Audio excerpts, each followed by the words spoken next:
IAS institute నిర్వహిస్తున్న all India scholarship exam pass అవ్వండి. 2 years ఫీజులో 50% మాత్రమే పే చేయండి. బీఆర్ఎస్ పార్టీ నుంచి గెలిచి కాంగ్రెస్ పార్టీలో చేరిన పలువురు ఎమ్మెల్యేల అనర్హత పిటిషన్ పై తెలంగాణ హైకోర్టు సీజే ధర్మాసనం తీర్పును వెల్లడించింది. స్పీకర్ తుది నిర్ణయం తీసుకోవాలని హైకోర్టు డివిజన్ బెంచ్ పేర్కొంది. అంతకుముందు సింగిల్ బెంచ్ తీర్పును కొట్టివేసింది. స్పీకర్ నిర్ణయం తీసుకోవడంలో ఎలాంటి కాలపరిమితి లేదని హైకోర్టు సీజే ధర్మాసనం తీర్పులో పేర్కొంది. అయితే తగిన సమయంలో నిర్ణయం తీసుకోవాలని, అది కూడా 10వ షెడ్యూల్ ప్రకారం అనర్హత పిటిషన్లపై నిర్ణయం తీసుకోవాలని సూచించింది.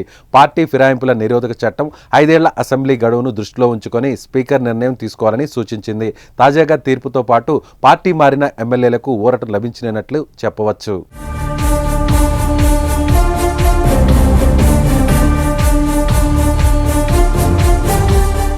ఇక గత ఏడాది జరిగిన అసెంబ్లీ ఎన్నికల్లో బీఆర్ఎస్ పార్టీ అభ్యర్థులుగా గెలిచిన కడియం శ్రీహరి, తెల్లం వెంకట్రావు, దానం నాగేందర్తో సహా పలువురు నేతలు ఇటీవల కాంగ్రెస్ పార్టీ తీర్థం పుచ్చుకున్నారు.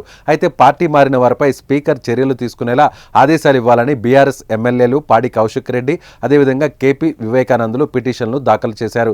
వీరితో పాటు దానం నాగేందర్పై అనర్హత వేటు వేయాలంటూ బీజేపీ ఎమ్మెల్యే ఏలేటి మహేశ్వర్ రెడ్డి మరో పిటిషన్ దాఖలు చేశారు. ఈ పిటిషన్లపై హైకోర్టు సింగిల్ బెంచ్ విచారణ జరిపింది.